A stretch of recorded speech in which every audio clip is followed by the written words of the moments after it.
Guys, may umorder ako dahil nga trending na trending to sa TikTok. 150 lang to, murang-mura ha. Lalong-lalo na ngayon, 'di ba? Panay may bagyo, kaya talagang kailangan natin to patay sindi yung yung kuryente, 'di ba? Parang Christmas light. Kaya talagang malaking tulong to. Solar power bank na siya. Pwede nyo siya i-charge sa araw, pwede rin sa kuryente. 'Di ba may nakikita kayo ditong butas?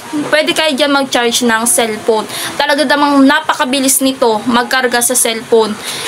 Ang tagal ng ilaw pala nito ay 5 to 6 hours. At kung i-charge nyo siya, mga 5 oras din. Pero nga matagal nga kasi malubat, 'di ba? Sulit na sulit, 150 lang 'to.